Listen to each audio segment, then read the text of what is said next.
გამოყვია ესეც ძალიან საინტერესოა დღეს გავუშვათ თუ შეიძლება. რატო არის ზელენსკი მაგარი? რატო არის ზელენსკის მოუწია თანაბრად გომახალუსთან, იმიტომ რომ არ მიენდოთ რაც ყველა, იმიტომ რომ ეს კაცი თავისას თვითონ მომობს ის მისი ჯარია გასაფალისწინებელი და ის უკრაინელებიც არის იმ შეხვედრადაც ეგ სითამამე დაეთყო. ჩვენც აქ ჩვენ ხო ახლა ტანკებით არ ვიწევთ ბრძოლა, მაგრამ ხო გვიწევს ახლა აქ იდეურად ქუჩაში. გაჩენ ზელენსკიზე მინდა ერთი ორი სიტყვა თქვა. ყოველად გოიმური და ქაჯური და ნაბიჯრული საქციელის შემდეგ ტრამპმა ერთი კვირით გამოურთო დააბრმავა უკრაინის ჯარი.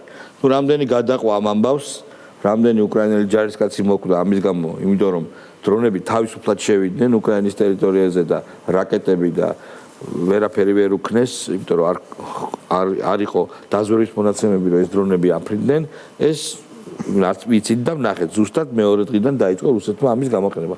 კურსკის ოპერაციას რაც შეეხება, თვითონ ტრამპი ეხვეწებოდა და ეხვეწება პუტინს, რომ რამოდენიმე 1000 უკრაინელი არის ალყაში და არ ჩახოცოო.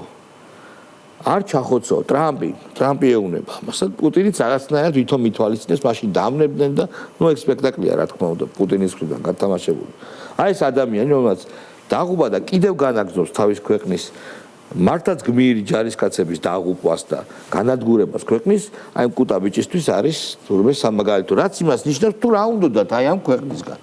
ვისი გაკეთება, ვისი მოყვანა უნდათ და რა გეგმები ჰქონდათ. ამას რა თუნდა ბევრი ლაპარაკი, მართლა ყველაფერი დედაპირზეა რა. აი პირდაპირ ზელენსკი თურმე ყველა მთელი მსოფლიოს პროგრესული საზოგადოებრიობა ზელენსკის უკვე ძალიან დიდი კითხვის ნიშნის ქვეშ სვავს. აი კითხვის ნიშანია და თორემ მაგალითად ზელენსკი გაჩნდება მასე უკვე.